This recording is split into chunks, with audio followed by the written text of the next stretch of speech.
Selamat siang Bapak dan Ibu rekan-rekan terkasih dalam Kristus Yesus. Saya Dodi Besi.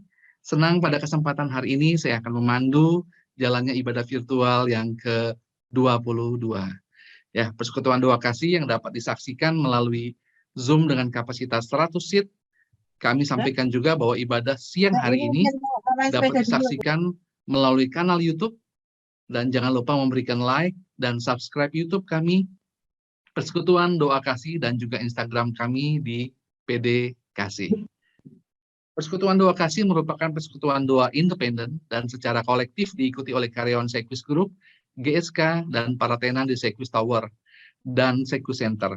Selama ibadah virtual berlangsung, mohon kerjasamanya untuk Bapak, Ibu, dan rekan-rekan semua untuk dapat menonaktifkan audio dan video. Ya, baik. Sebelum kita ibadah, oh ya, Pak Pendeta juga sudah join bersama kita ya, Pak Pendeta Sionari ya. Selamat datang Pak. Terima kasih untuk kesempatan yang sudah mau untuk join untuk melayani Pak. Baik, terima kasih. Ya, terima kasih. Baik, kita akan berdoa dulu. Mari kita akan berdoa untuk doa pembukaan. Terima kasih Tuhan yang maha baik, yang ajaib. Kami mengucap syukur karena kami punya Allah yang hidup. Tuhan yang luar biasa, Engkau Yesus namanya. Kami berdoa Tuhan, kami mengundang pribadi-Mu hadir Tuhan di tempat hari ini. Kami berdoa Tuhan, jamah setiap kami yang boleh mengikuti acara ini Tuhan, untuk ibadah ini Tuhan. Dari awal, pertengahan hingga akhir diberikan kelancaran dan jamahan yang luar biasa. Kami berdoa dalam nama Tuhan Yesus.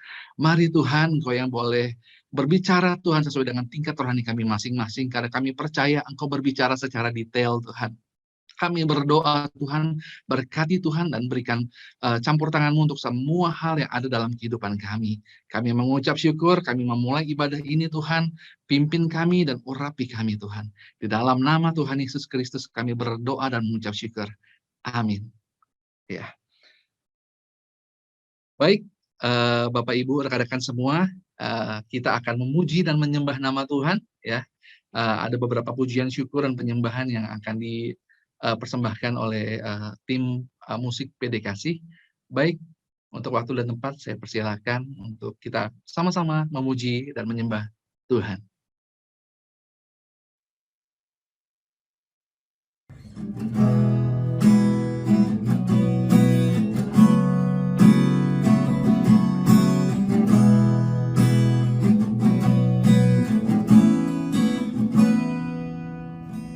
Light of the world, you step down into darkness. Open my eyes, let me see beauty that made this heart adore you. Hope of a life spent with you. Here I am to worship, here I am to bow down, here I am to say that you're my God. You're altogether lovely, altogether worthy, altogether wonderful to me. King of all days, also highly exalted, glorious in heaven above. Humbly you came to the earth you created, all for love's sake became poor. Here I am to worship, here I am to bow down, here I am to say that you're my God. You're altogether lovely, altogether worthy, altogether wonderful to me. I'll never know how much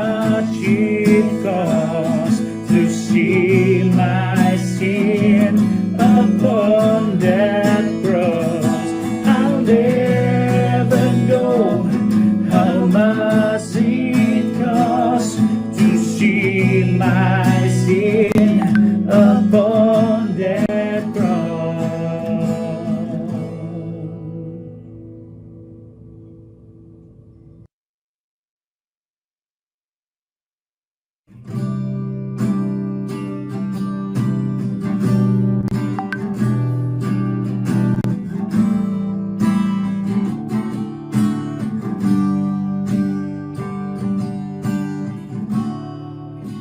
Betapa ku mencintai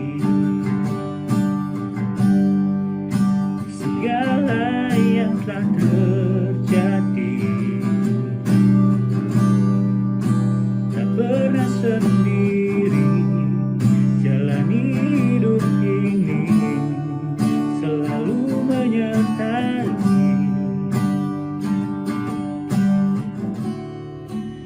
Betapa ku menyadari di dalam hidupku ini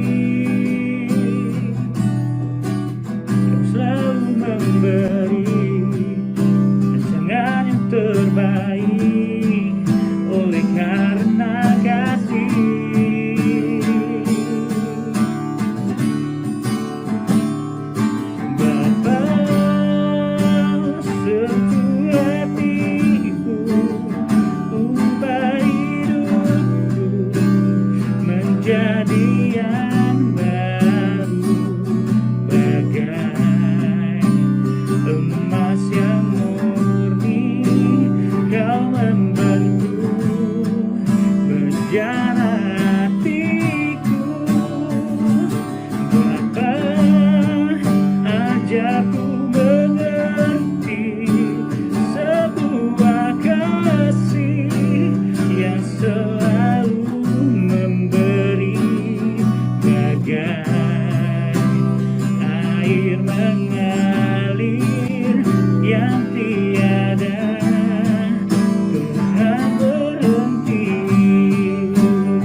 Ya, puji Tuhan, terima kasih kepada tim pemusik yang dibawakan oleh tim PD Kasih, luar biasa.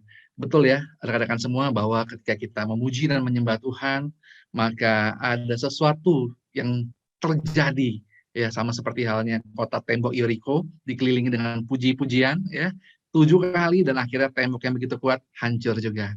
Nah, itu bicara mengenai tembok, bicara mengenai masalah demi masalah, dan kita yakin dengan pujian dan penyembahan, mari semakin membuat kita semakin dekat sama Tuhan. Oke, baik, lanjut. Bapak dan Ibu dan rekan terkasih, mari kita siapkan hati kita dan pikiran kita tentunya untuk menerima firman Tuhan, yang tema pada siang hari ini adalah Kristen yang hidup, yang akan diwartakan oleh hambanya Pendeta Sionari Hendrik.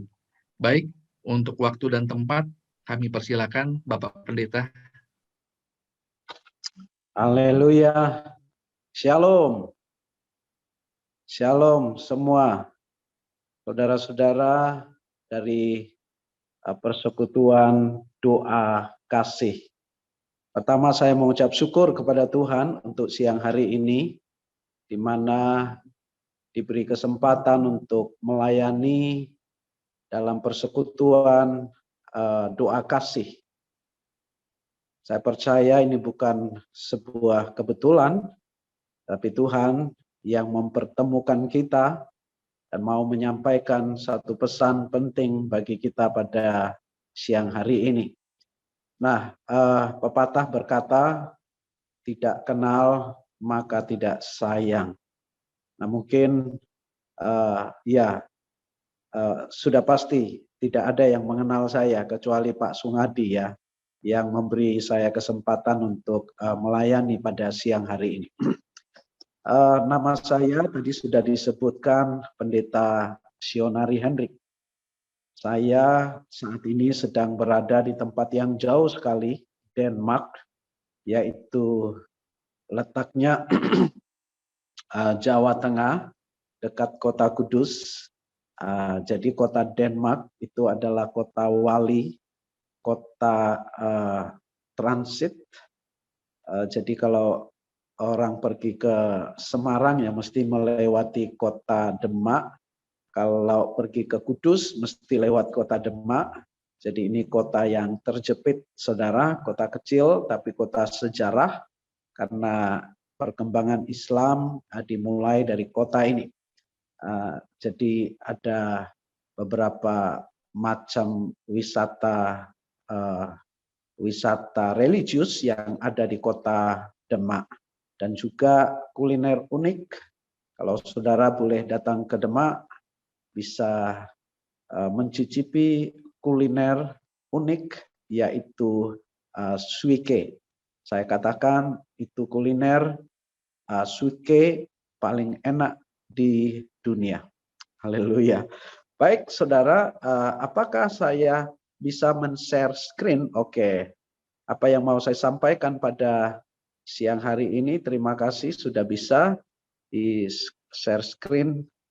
Baik, kita terlebih dahulu berdoa mohon pimpinan dan pertolongan Tuhan agar lewat firman Tuhan pada siang hari ini sungguh membawa dampak yang luar biasa.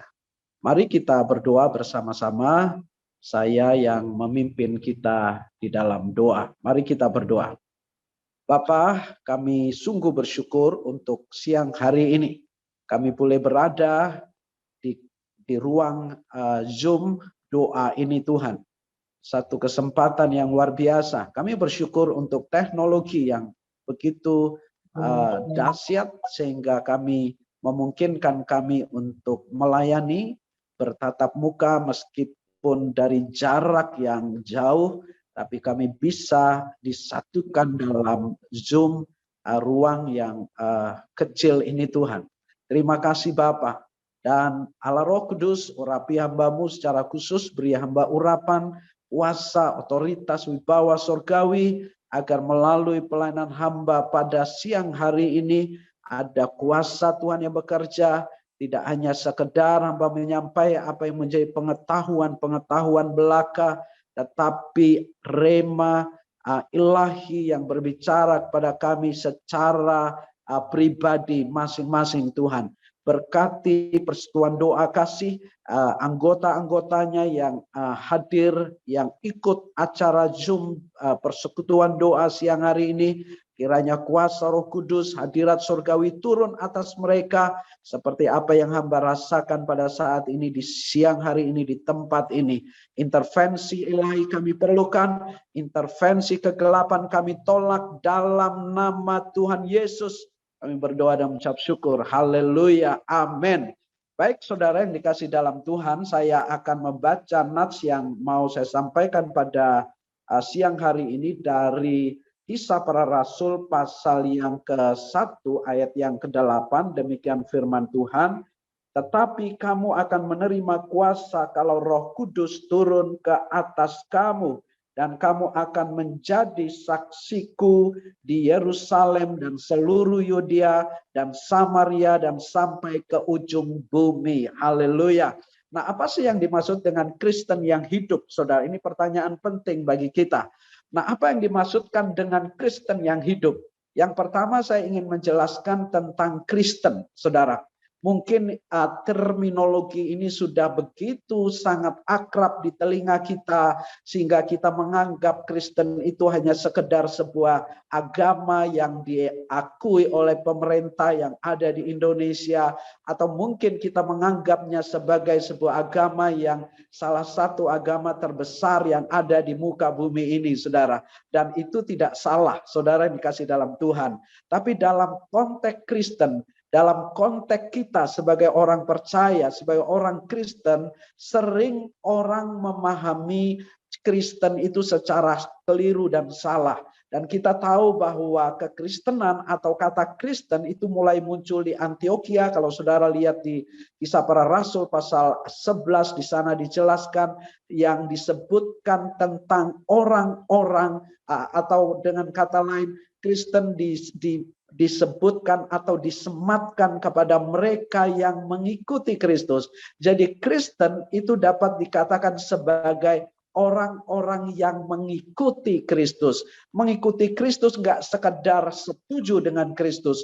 Mengikuti Kristus nggak sekedar saya beragama Kristen. Nggak sekedar saya mengikuti dia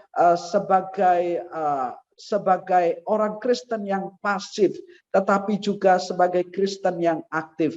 Mengikuti Kristus itu berarti melakukan apa yang dia lakukan, apa yang dia kerjakan, melakukan apa yang dia suka, melakukan apa yang menyenangkan hatinya. Haleluya.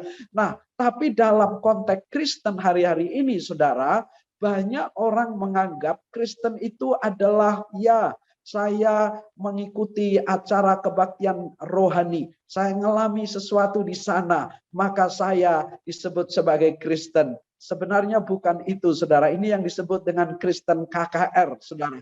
Banyak orang datang pada saat KKR, dan setelah itu mereka lenyap dan tidak tahu kemana juntrungannya. Lalu ada orang yang disebut sebagai Kristen mujizat.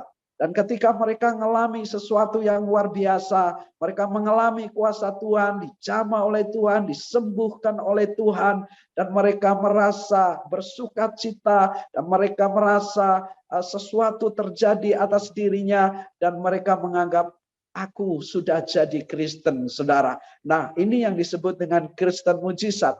Lalu ada juga Kristen agamawi, saudara. Kristen agamawi adalah orang yang datang ke gereja setiap minggu, tetapi hanya sekedar ibadah saja, hadir dalam ibadah 1, 2, 3 jam, dan setelah itu kekristenannya tidak lagi jelas, saudara. Ketika pulang dari gereja, dia nggak jelas lagi Kristen kayak apa dan bagaimana. Dia hanya jadi orang Kristen pada saat dia datang ke gereja pada hari Minggu 1, 2, 3 jam, atau mungkin dia hanya jadi orang Kristen pada saat dia hadir dalam persekutuan doa saudara atau persekutuan doa kasih, dan setelah acara selesai tidak jelas Kristennya kayak apa dan bagaimana, saudara yang kasih dalam Tuhan. Lalu ada juga orang yang disebut sebagai Kristen KTP. Ini nggak sekedar tertulis sebagai identitasnya di kartu KTP-nya, saudara. KTP itu sebenarnya juga sebuah kepanjangan Kristen tanpa pertobatan. Dia Kristen di KTP, tertulis di kartu identitasnya, tetapi hidupnya tidak menunjukkan dirinya sebagai Kristen. Nah, Kristen seperti ini sudah banyak kita jumpai, tetapi saya percaya anggota persekutuan doa kasih mereka bukan Kristen KTP. Haleluya. Lalu ada juga Kristen yang disebut sebagai Kristen duniawi, saudara. Orang Kristen duniawi nggak sekedar dia Kristen KTP, tetapi mungkin mereka bertobat, mungkin dia sudah mengalami jamahan Tuhan, mungkin dia sudah pernah mengalami yang namanya lahir baru, tetapi dia hidup seperti orang dunia. Secara kualitas kehidupannya tidak beda dengan orang-orang yang di luar sana. Minggu datang ke gereja, tiap hari ngapusi terus, berbohong terus.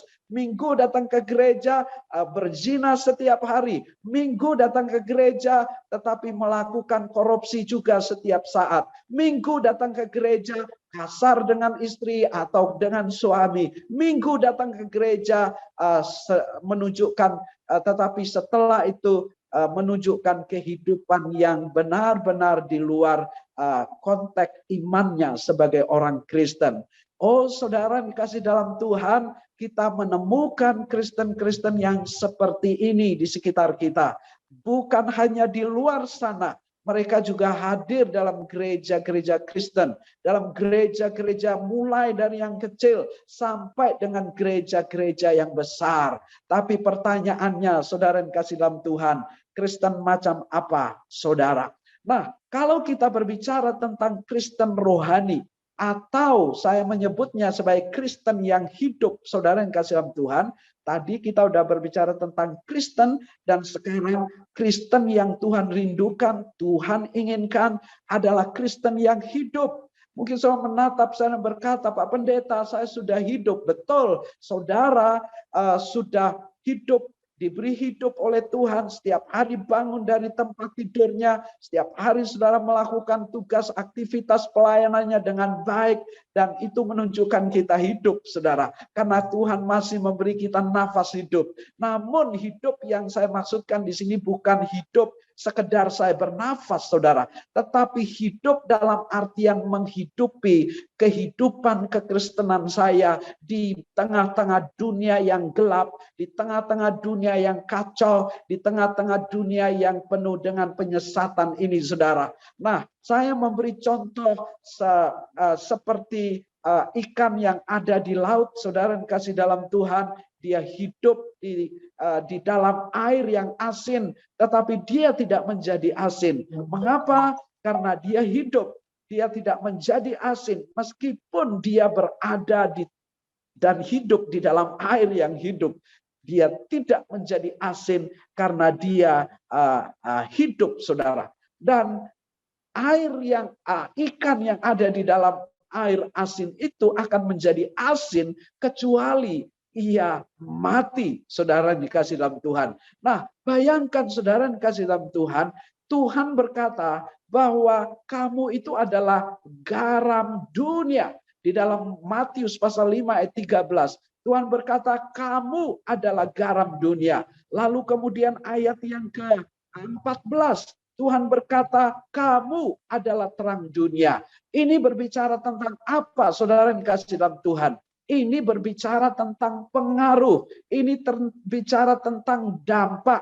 Atau dengan kata lain, hidup yang berdampak. Hidup yang berpengaruh, saudara. Artinya bahwa kehadiran saya dan saudara di tengah-tengah dunia ini, itu seperti garam. Itu seperti pelita. Seperti terang yang membawa dampak. Yang membawa pengaruh dimanapun kita berada. Baik dalam ruang lingkup yang kecil maupun dalam ruang lingkup yang besar. Kita harus membawa pengaruh, membawa dampak dalam lingkup kecil seperti keluarga. Dan lebih luas lagi dalam lingkup pekerjaan kita. Lebih luas lagi dalam lingkup mungkin kampung kita, RT kita, RW kita, atau kelurahan kita. Atau berdampak bagi kota kita. Bahkan berdampak dalam lingkup yang lebih luas lagi bagi negara kita, bagi bangsa kita, dan lebih luas lagi bagi bangsa kita, bagi dunia ini, saudara. Tapi yang menarik, saudara yang kasih dalam Tuhan, sebaliknya yang terjadi bukannya kekristenan, bukannya kita menjadi dampak, tetapi kitalah yang didampaki, kita yang dipengaruhi oleh dunia ini, saudara. Oleh dunia ini. Kita dipengaruhi oleh dunia. Sehingga dampak kita menjadi tenggelam. Dampak kita menjadi lenyap. Dampak kita tidak lagi menjadi kelihatan dan terasa. Sehingga kehadiran kita sebagai orang percaya di muka bumi nyaris tidak lagi menjadi sebuah magnet yang menarik perhatian bagi banyak orang lain. Haleluya. Nah, oleh karena itu, saudara yang kasih dalam Tuhan, kita harus belajar menjadi Kristen yang hidup, menjadi Kristen yang berdampak, supaya dampak dan pengaruh kita ini menggarami, menerangi sekitar orang-orang yang ada di sekitar kita, termasuk juga di tempat-tempat di mana kita bekerja, saudara. Kita belajar dari seorang tokoh di dalam Alkitab, ada Daniel, cerita yang sangat spektakuler, cerita yang menginspirasi, cerita yang begitu dahsyat. Seorang Daniel, dia berada dalam sebuah kerajaan yang tidak mengenal Tuhan. Dia bersama dengan teman-temannya, tetapi kehadiran mereka sungguh-sungguh berdampak. Kehadiran mereka sungguh-sungguh membawa sebuah perubahan. Kehadiran mereka justru membawa membawa suatu dampak positif bagi kerajaan Babel. Mengapa mereka berdampak?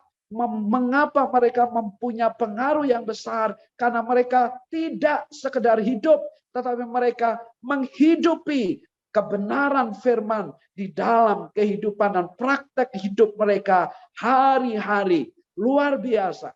Saudara, itu yang membuat mereka berdampak, berpengaruh bagi dunia kerja, bagi orang-orang yang di sekitar mereka, bahkan bagi pemimpin-pemimpin yang di atas mereka, saudara.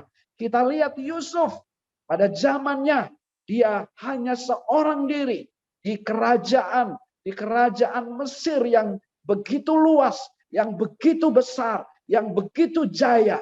Tapi kita tahu Yusuf, dia hanya seorang diri di sana sebagai anak Tuhan, sebagai orang yang mempercayai dan menaruh hidupnya sepenuhnya kepada Allah Yahweh, Allah Abraham, Ishak dan Yakub, Allah yang hidup itu. Dia berada di tengah-tengah dunia yang berupaya untuk menghancurkan hidupnya, di tengah-tengah sistem yang berupaya untuk menggerus kehidupannya, menggerus imannya. Tapi kita melihat Yusuf tampil sebagai pemenang. Why? Mengapa? Pertanyaannya adalah mengapa? Jawabnya adalah dia menghidupi kebenaran firman di dalam hidupnya.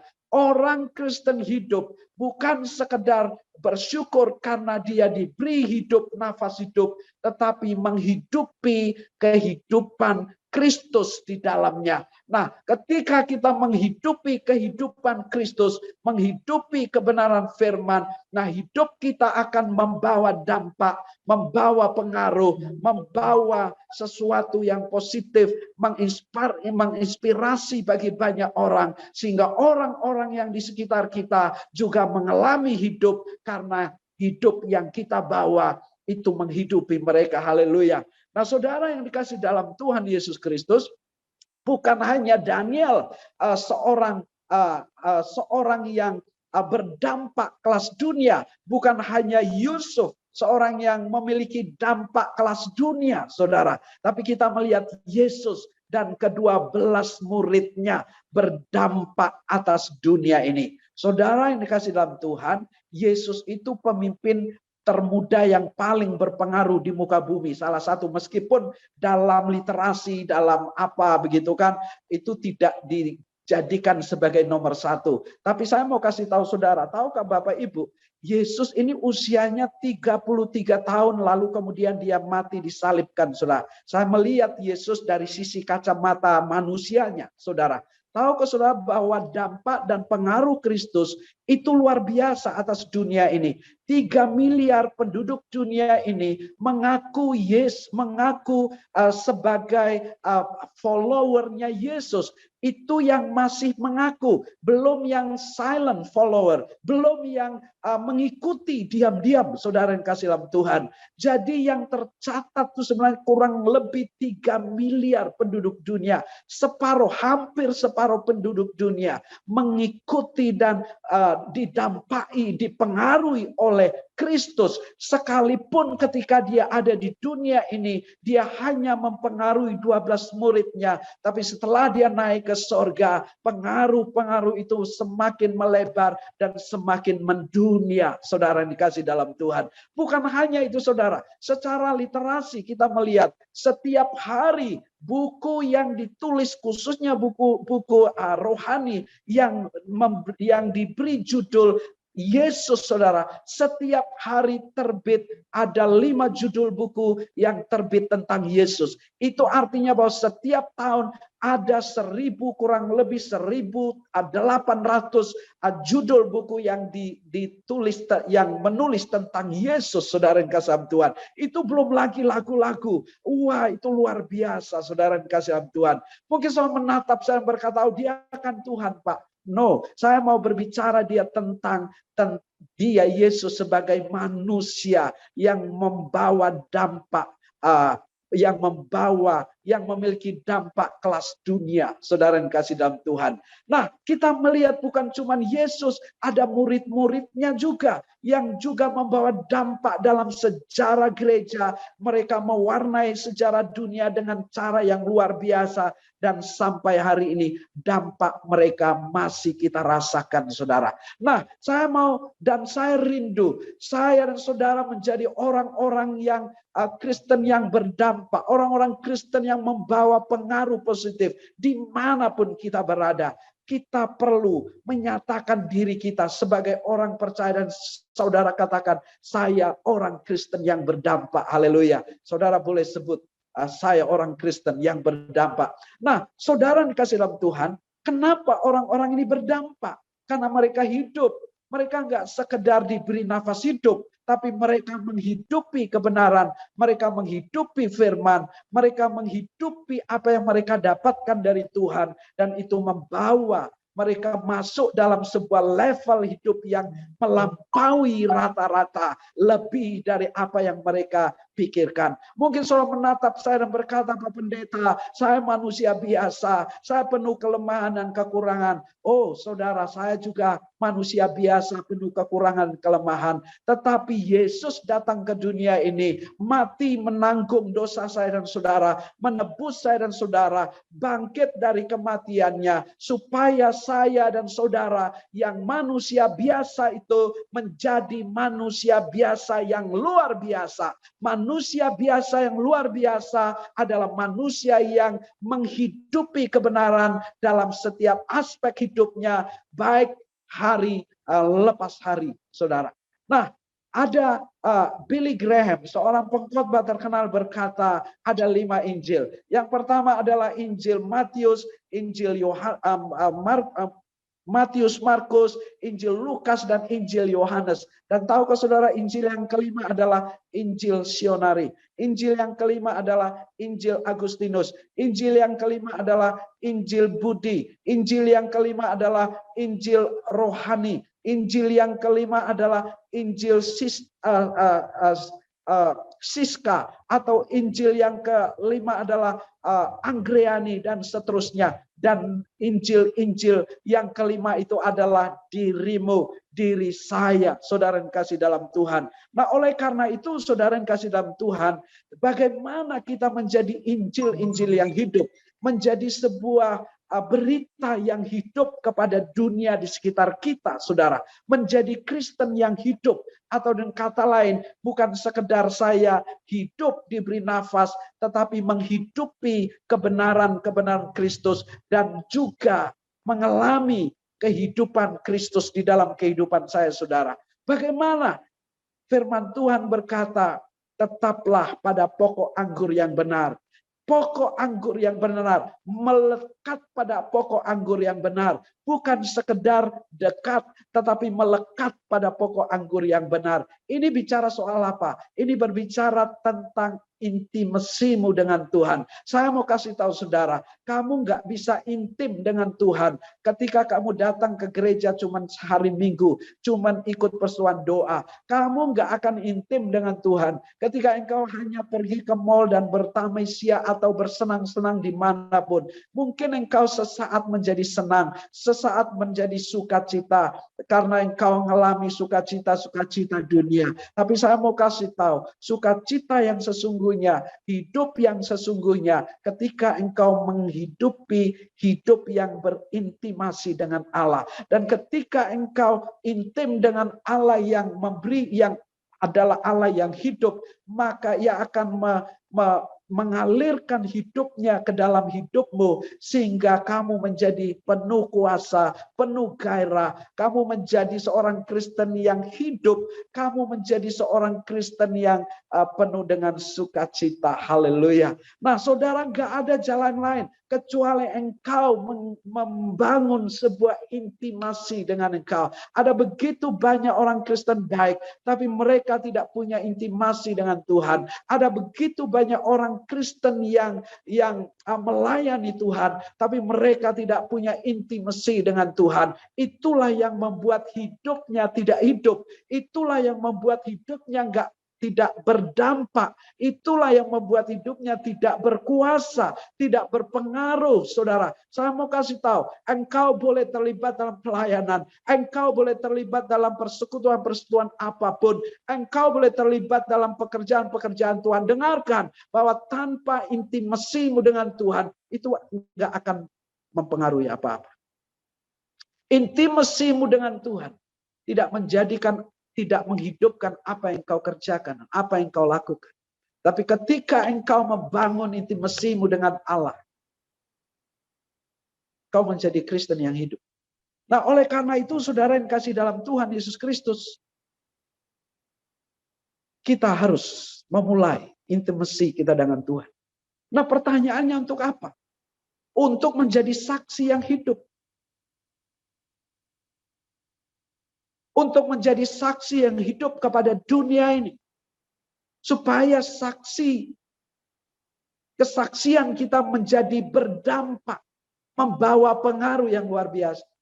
Saudara, saya tinggal di kota Demak, kota Wali. Kota yang orang Kristen di kota ini hanya 0,5%. 0,5%. Kabupaten Demak ada 1.200.000 penduduknya. Tidak ada 10% Kristen di sini. Tetapi saudara yang kasih dalam Tuhan, saya belajar menjadi seorang Kristen yang hidup dan berdampak bagi kota ini. Dan itu sudah terjadi dan mengalami pengaruh yang luar biasa.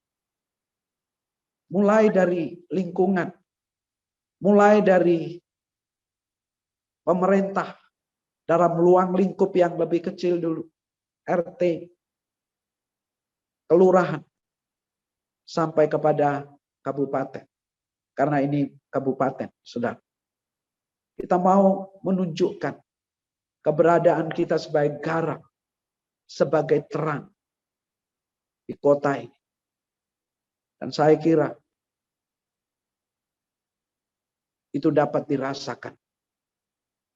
Destiny kita bukan sekedar lahir, hidup, bekerja, dapat uang, selesai. Destiny kita adalah menjadi saksi. Dan kita tidak akan bisa membawa dampak yang menghidupkan tanpa engkau memiliki intimasi dengan Tuhan. Kita nggak bisa membawa berita kabar baik itu kepada dunia sehingga orang dapat mendengar dan menerimanya tanpa kita memiliki kuasa yang kita dapatkan lewat intimasi kita dengan Tuhan. Saudara, saya sering dulu saya takut sekali bersaksi. Tetapi hari-hari ini setiap saya pergi ke mall atau ketemu seseorang di jalan, tukang parkir, bahkan di pasar, saya selalu bersaksi. Mendoakan orang-orang. Bercerita tentang Kristus. Tidak hanya secara langsung, tetapi juga melalui kehidupan. Destiny saya dan saudara. Tujuan kita hadir di muka bumi ini untuk bersaksi. Itu yang pertama. Mengapa kita mesti harus bersaksi? Karena dunia memerlukan saksi yang hidup. Saksi yang hidup. Tuhan itu, dunia memerlukan saksi yang hidup itu maksudnya. Kesaksian hidup yang real, yang menginspirasi, yang menjadi berkat bagi banyak orang. Dan itu hanya Tuhan berikan kepada saya dan saudara. Jadi amanat agung yang Tuhan berikan kepada kita, itu adalah amanat hidup. Dan yang diberikan kepada mereka yang hidup, kepada saya dan saudara yang hidup, agar mereka yang mendengarnya juga memperoleh hidup. Memperoleh hidup. Saudara, jadi intimasi dengan Allah itu membuat kita menjadi Kristen yang hidup. Dan amanat agung adalah berita hidup yang harus disampaikan agar orang yang menerimanya menerima hidup. Saya nggak tahu berapa lama saudara jadi Kristen. Tapi pertanyaannya adalah, Kristen macam apa kita? Mari kita berdoa.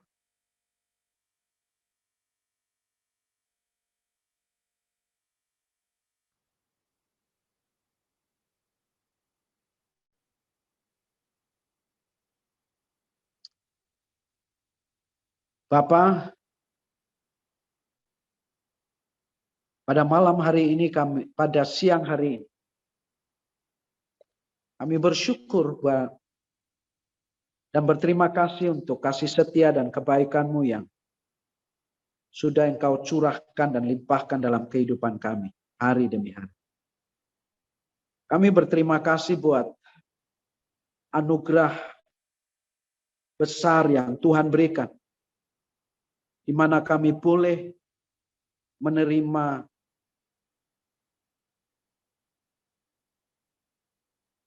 kehidupan yang kekal dari Engkau. Kami menjadi anak-anak tebusan. Kami bersyukur untuk itu.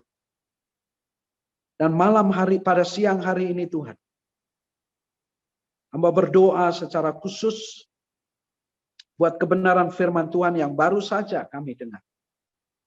Roh Kudus yang menyempurnakan. Hamba percaya bahwa entah itu satu kalimat, entah itu satu kata, menjadi rema bagi kami. Yang kami tangkap, yang berbicara dengan kuat bagi kami, yang mengubah hati kami, mentransform hidup kami. Karena kami percaya firman-Mu adalah firman yang mengubahkan. Kami percaya firman-Mu firman yang menghidupkan. Tidak hanya sekedar menjadi pengetahuan bagi kami, tetapi juga menjadi firman yang mengubahkan. Secara khusus, hamba berdoa untuk persekutuan doa kasih. Kami serahkan ke dalam tangan Tuhan.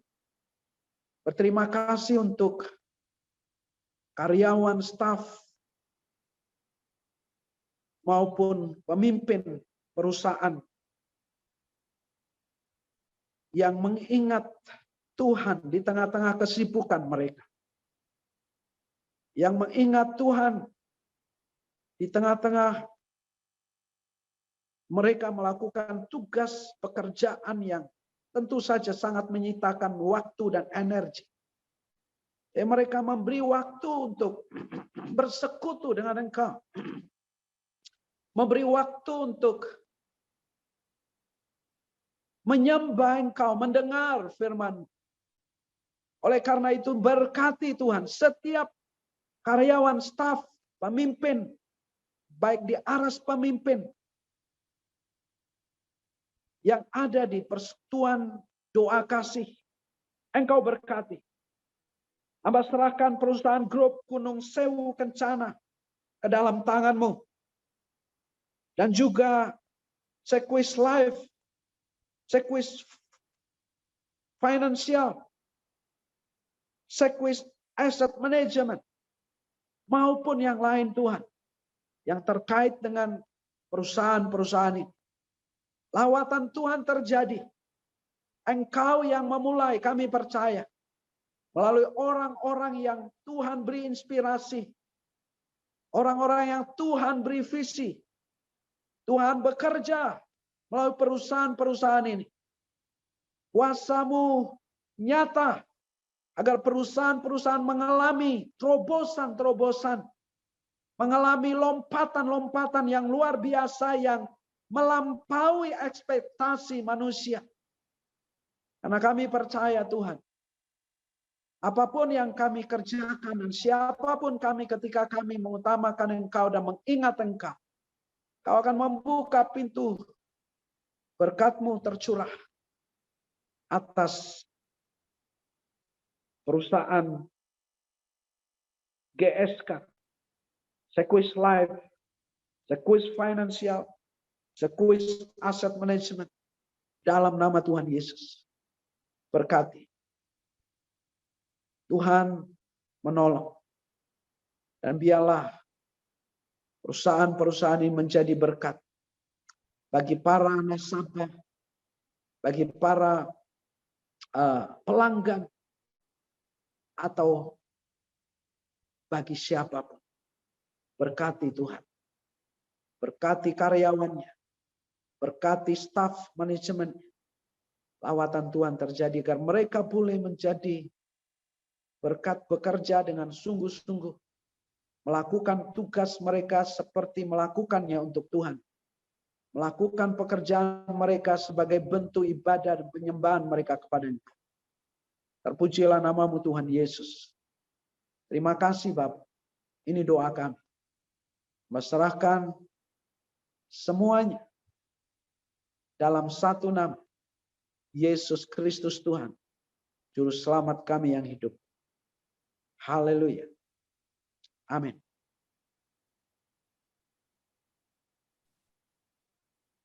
Saya kembalikan.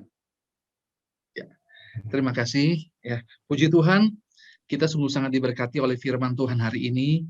Kiranya firman-Nya yang luar biasa juga meneguhkan iman kita semua, Bapak Ibu, dan memberkati kita semua. Amin. Terima kasih kepada Pendeta Sionari. Makasih Pak Pendeta untuk firman-Nya yang dibawakan hari ini. Semoga pelayanan Pak Pendeta semakin dipakai Tuhan dan diberkati. Terima kasih Pendeta Sionari.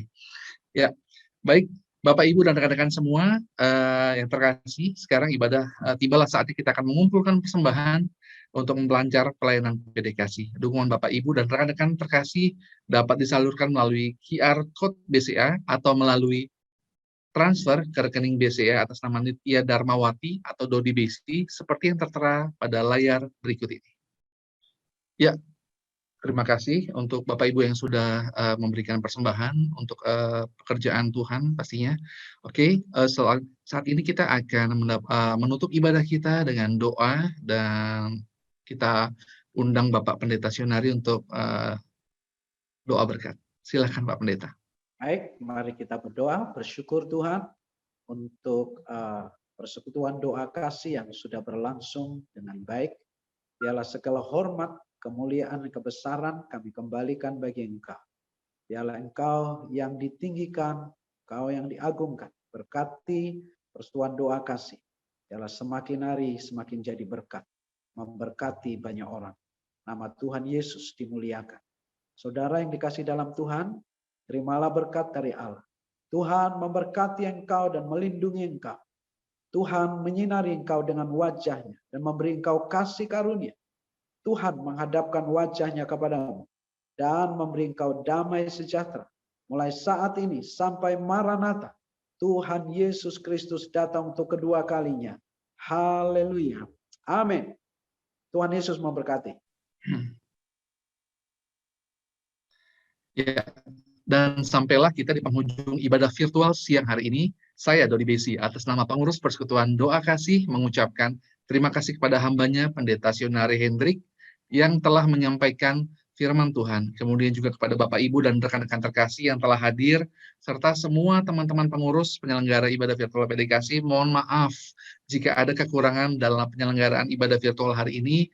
Kami selalu berusaha memberikan melayani yang terbaik. Sampai jumpa pada ibadah virtual Persekutuan Doa Kasih pada Jumat terakhir bulan Juni 2022 yang akan datang. Selamat siang, selamat melanjutkan aktivitas, dan jangan lupa taatilah protokol kesehatan dimanapun. Tuhan Yesus melindungi, menyertai, dan memberkati kita semua. Sampai jumpa. Tuhan berkati. Haleluya. Tuhan Yesus berkati semua. Saya live ya. Terima kasih Pak Besi. Ya.